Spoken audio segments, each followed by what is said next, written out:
मारूफ लिखारी और कई किताबों के मुसन्निफ मोहम्मद हनीफ ने कहा है कि कुछ लोग वतन दुश्मन तो नहीं, लेकिन हसद की आग में जलते हुए ये ज़रूर पूछते हैं कि क्या इस 5th जनरेशन वॉर के मज़ीद फेज़ भी आएंगे, जिस तरह हर डिफेंस हाउसिंग अथॉरिटी के अगले फेज़ आते हैं। इसी तरह कुछ लोग इस बात पर परेशान हैं कि DHA कराची तो 8वें फेज़ में दाखिल होकर एक एक्सटेंशन भी ले चुका है, लेकिन ये 5th जनरेशन वॉर 5वें फेज से आगे क्यों नहीं बढ़ रही। मोहम्मद हनीफ कहते हैं कि पहले तो जनरल बाजवा बंद कमरे में चीदा सहाफ़ियों को ब्रीफिंग दिया करते थे और फिर ये सहाफ़ी बाहर निकलकर चीदा बातें कौम को बता दिया करते थे, लेकिन इस बात पर यौम दिफा पर जनरल बाजवा ने बंद कमरे से निकलकर सीना ठोक कर कौम से खिताब किया और बकौल रश के कमर वाले उस्ताद कमर जलालवी के आग ऐसी लगाई मज़ा आ गया। जनरल बाजवा पहले ही फरमा चुके हैं कि वो अपनी ज़ात पर तनकीद तो बर्दाश्त कर लेंगे, लेकिन इदारों पर बर्दाश्त नहीं करेंगे। मोहम्मद हनीफ कहते हैं कि अगर वो तनकीद बर्दाश्त कर सकते हैं तो उन्हें हमें थोड़ी सी तारीफ़ करने की भी इजाज़त देनी चाहिए। जिस तरह से उन्होंने अफ़गानिस्तान में अमन की बात की और जिस तरह इंडिया को नपे-तुले अल्फाज में उसकी औकात याद करवाई, ऐसा सिर्फ बाजवा साहब ही कर सकते हैं, जिस पर हम उन्हें मुबारकबाद पेश करना चाहते हैं। BBC के लिए अपने ताज़ा कॉलम में मोहम्मद हनीफ कहते हैं कि हमारे सदर मुमलिकत डॉक्टर आरिफ अलवी एक मनजाने मरंज आदमी हैं। उनसे तो कराची के लेफ्टिनेंट कंटोनमेंट बोर्ड वाले नहीं डरते थे, इंडिया क्या डरेगा। लेकिन अपनी तकरीर में जनरल बाजवा ने यह जिक्र भी किया कि चूँकि सरहदों के मसाइल अब हल हो चुके हैं तो बस अब पाकिस्तान के अंदर कुछ दुश्मन बचे हैं, उनसे सख्ती से निपटा जाएगा। हनीफ के मुताबिक मैंने घबराकर इर्द गिर्द देखा कि या अल्लाह अब कौन बचा है। जेल से सुरंग लगाकर भागे हुए नवाज शरीफ अब सूट पहनकर लंदन में घूम रहे हैं।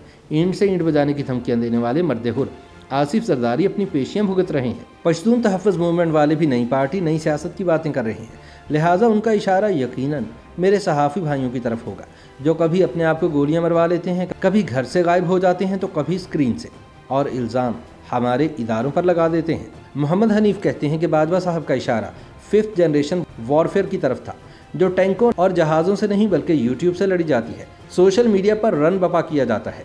अब इस जंग के जो मुजाहिद महाज की सही तरफ खड़े हैं वो सहाफ़ी हैं, चाहे उनकी बिरादरी कोई भी हो। किसी बंद कमरे की ब्रीफिंग में सिपा सलार ने किसी यूट्यूब चैनल वाले मुजाहिद का नाम लेकर कहा था कि वो सुबह शेव करते हुए उनका चैनल सुनते हैं। हनीफ के मुताबिक इस मुजाहिद की किस्मत पर अश कर उठा, लेकिन साथ दिल में यह ख्याल भी आया कि बाजवा साहब सुबह सवेरे इतनी वलवला अंगेज चीज़ें ना देखा या सुना करें, कहीं शेव करते हुए चेहरे पर कट ना लग जाए, बल्कि असद उमर की तरह सुबह का आगाज़ स्ट्रिंग्स के गाने सुनकर किया करें। हनीफ के मुताबिक हमें 5th जनरेशन वॉर को यकीनन संजीदगी से लेने की ज़रूरत है, लेकिन कुछ घामड़ लोग यही पूछते रह जाते हैं कि 1st जनरेशन वाली जंग कब हुई थी। हमें किसी ने बोला ही नहीं, वरना हम भी हिस्सा डालते।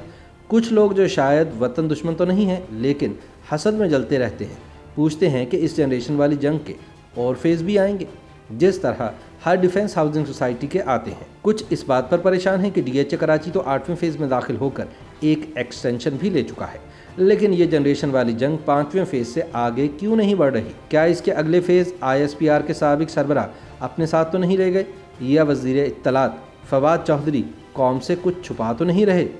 मोहम्मद हनीफ कहते हैं कि इस्लामाबाद और मुल्क के तूलो अर्ज़ में हुकूमत के मुजव्वज़ा मीडिया कवानीन के ख़िलाफ़ जो हम पेशा भाई और बहनें एहतजाज कर रहे हैं, उनका एक सादा सा हल है। उनमें से अक्सर अपने लिए तो आज़ादी चाहते हैं, लेकिन साथ साथ अफ़गानिस्तान के नए वज़ीर इत्तलात ज़बीउल्लाह मुजाहिद के भी दीवाने हैं। तो कुछ हफ्तों के लिए उन्हें इस्लामाबाद बुलाकर वज़ीर बना दिया जाए और फवाद चौधरी को काबुल भिजवा दिया जाए। इनका मीडिया को जदीद ख़तों पर चलाने का ख्वाब पूरा हो जाएगा और मेरे सहाफ़ी भाइयों को भी शायद थोड़ी ठंड पड़ जाए।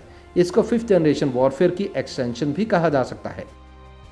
YouTube पर गूगली न्यूज देखने के लिए youtube.com की सर्च बार में गूगली न्यूज TV टाइप करें। गूगली न्यूज के पेज पर सुर्ख रंग के सब्सक्रिप्शन वाले बटन पर क्लिक करना ना भूलिए। YouTube पेज पर अपलोड होने वाली वीडियोस से बाखबर रहने के लिए बेल आइकन पर क्लिक कीजिए। आपको हर नई वीडियो के बारे में नोटिफिकेशन मौसूल हो जाएगा।